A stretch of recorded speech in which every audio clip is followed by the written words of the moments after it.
ಇನ್ನು ಜಿಬಿಎ ಚುನಾವಣೆ ಡೆಡ್ಲೈನ್ ಬಗ್ಗೆ ಸಿಎಂ ಡಿಕೆ ಶಿವಕುಮಾರ್ ಪ್ರತಿಕ್ರಿಯೆ ನೀಡಿದ್ದಾರೆ. ಸುಪ್ರೀಂ ಕೋರ್ಟ್ ಆದೇಶದ ಒಳಗೆ ಜಿಬಿಎ ಚುನಾವಣೆಯನ್ನ ಮಾಡ್ತೀವಿ, ಜಿಬಿಎ ಜೊತೆಗೆ ಎಲ್ಲಾ ಚುನಾವಣೆಗಳನ್ನ ಕೂಡ ನಡೆಸ್ತೀವಿ ಅಂತ ಹೇಳಿದ್ರು. ಮತ್ತೊಂದು ಕಡೆ ಸಚಿವ ಕೃಷ್ಣ ಬೈರೇಗೌಡ ಎಸ್ಐಆರ್ ಕಾರಣಕ್ಕೆ ತಡ ಆಗ್ತಾ ಇದೆ ಅಂತ ಹೇಳಿದ್ರು.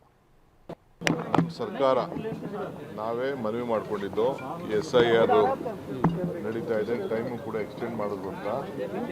ನಾವು ಸುಪ್ರೀಂ ಕೋರ್ಟ್ ಏನು ಆದೇಶ ಇದೆ ಅಷ್ಟರೊಳಗಡೆ ನಾವು ಚುನಾವಣೆ ಮಾಡ್ತೀವಿ.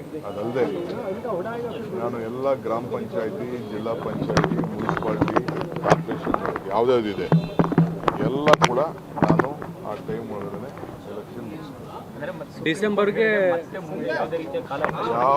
ಯಾವುದು ಕೇಳೋದು ಇಲ್ಲ, ಅವಶ್ಯಕತೆಯೂ ಇಲ್ಲ. ಈಗ ವಿಧಿ ಇಲ್ಲದೆ SIRಗೋಸ್ಕರ ಕೇಳಿದ್ದು, ನಾವೆಲ್ಲ ಸಿದ್ಧತೆ ಕೂಡ ಮಾಡ್ಕೊಂಡಿದ್ದು. ನನಗೆ ಲೋಕಲ್ ಬಾಡಿ ಎಲೆಕ್ಷನ್ಸಲ್ಲೂ ಕೂಡ ಅವ್ರಿಗೆ, ಯಾಕೆಂದರೆ ನಾವು ಮುಂದಕ್ಕೆ MLC ಲೋಕಲ್ ಬಾಡಿ ಎಲೆಕ್ಷನ್ಸು ಬರ್ತಾ ಇದೆ, ಗ್ರಾಮ ಪಂಚಾಯತಿಗಿನ ಅಧಿಕಾರಿಗಳನ್ನ ಇಟ್ಕೊಂಡು ನಡೆಸೋದು ನಮಗೆ ಸೂಕ್ತ ಅಲ್ಲ.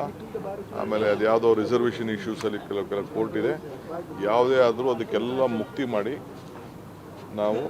ನಾವು ಎಲ್ಲ ಎಲೆಕ್ಷನ್ಸು, ಲೋಕಲ್ ಬಾಡಿ ಎಲೆಕ್ಷನ್ಸ್ ಎಲ್ಲ ಕ್ಲೋಸ್ ಮಾಡ್ತೀವಿ. By December ZPTP all local body elections will be ನಾವು ಮುಗಿಸ್ಬಿಡ್ತೀವಿ.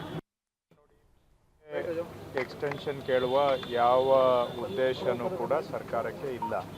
ಈಗಲೂ ಕೂಡ ನಾವು ಚುನಾವಣೆ ಮಾಡಲಿಕ್ಕೆ ರಾಜಕೀಯವಾಗಿ ನಾವು ತಯಾರಿದ್ದೇವೆ. ಆದರೆ SIR ಪ್ರಕ್ರಿಯೆ ನಡೆದಿದೆ.